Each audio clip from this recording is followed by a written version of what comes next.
Welcome to this edition of Wisdom Diary on Impact TV. My name is Andy Asamoah, and I'm very happy to have you join me on this episode.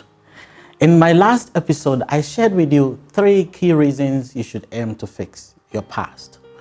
And it was based on a quote that goes like this: "A formidable future is never void of a corrected past."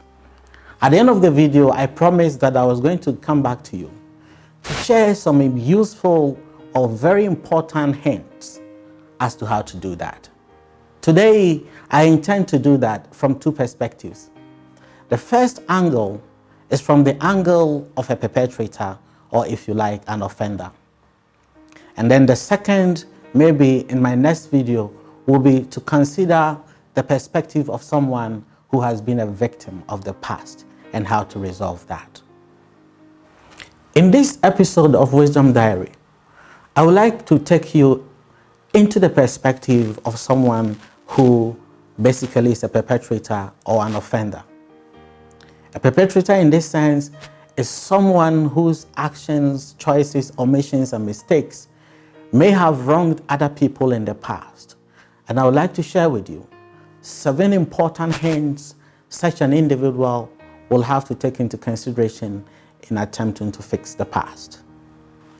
The first hint I would like to share with you is that as a perpetrator, if you want to confront your past, you will need to genuinely desire and commit to part with the past. The reason is that dealing with the past can sometimes be very complicated. And if not well handled, it has the potential of opening can of worms with the potential of weighing you down. What that means is that in confronting the past, you will need to be committed to dealing with whatever storms the past may come at you with. What is also necessary in addressing the past from the angle of a perpetrator is that you will need to be able to know where things went wrong and what actually went wrong. The reason is that addressing the past is like assembling a broken bottle. You will need to know where each piece fits to be able to get it right. In relation to the past, what that means is that you will need to be able to revisit the past, to be able to identify the right lessons, make linkages with the right people, identify or make the right connections with the present, as well as identify the right cause and effect relationships in relation to your present. The other important point I would like you to consider is this.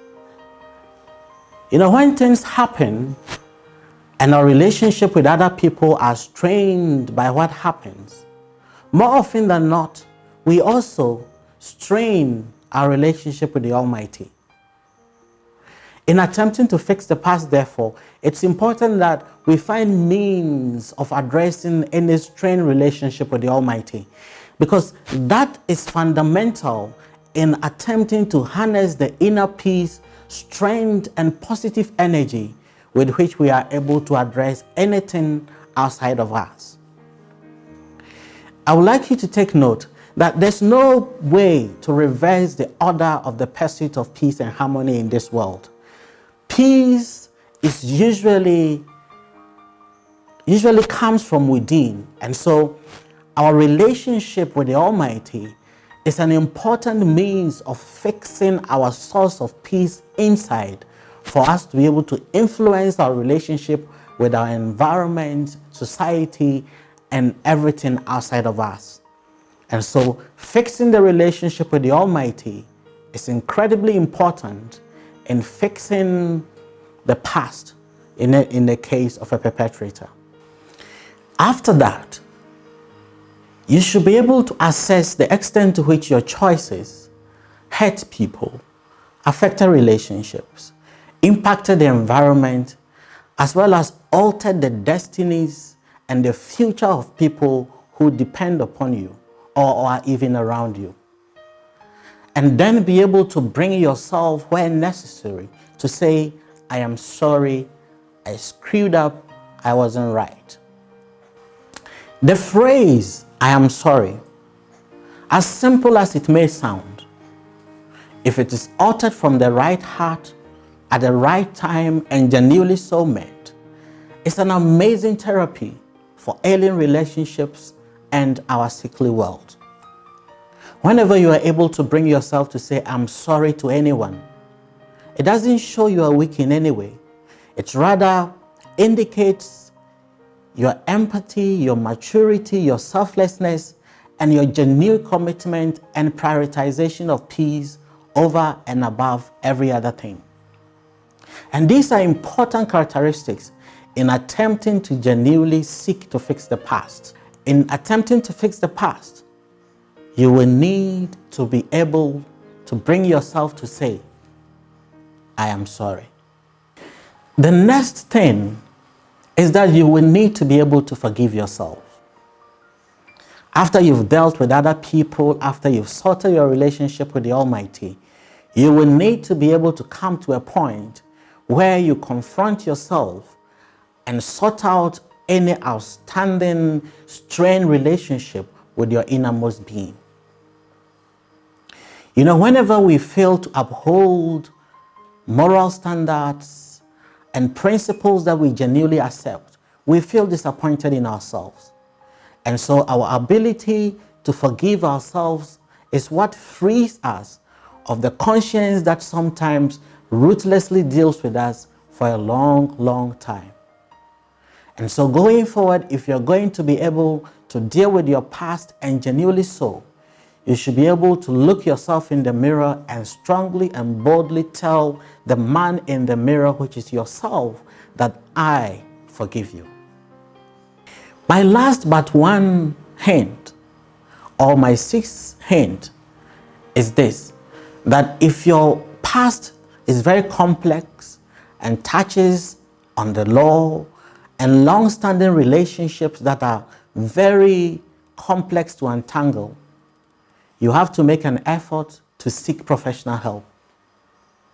You know, sometimes in life, you will need to be helped to be able to help yourself. The last but not the least point is drawn from my personal philosophy archive, and this is how I've worded it. I say that the key to taking charge of the past and the future is in taking charge of your actions today. What that means basically is that if you and I are able to live cautiously today, we will not run into problems of having to deal with our past once we are in tomorrow. In a nutshell, these are the 7 things you will need to take into consideration in a situation where you may have offended people and you want to get back into your past to get it sorted. Remember these: desire and commit to fix the past, know what went wrong and where things went wrong, deal with the Almighty, bring yourself to say, I am sorry, forgive yourself, seek professional help where necessary, and then take charge of today. Addressing the past can sometimes be very intimidating and practically difficult, but do start anyway and be encouraged by this principle that a step in the right direction never takes you to the left. Thank you very much for watching this episode. Do watch out for my next episode, in which I'll be discussing how to fix the past in the case of a victim. Do not forget to subscribe to our YouTube channel, follow us on Facebook, and follow us on Twitter. God bless you.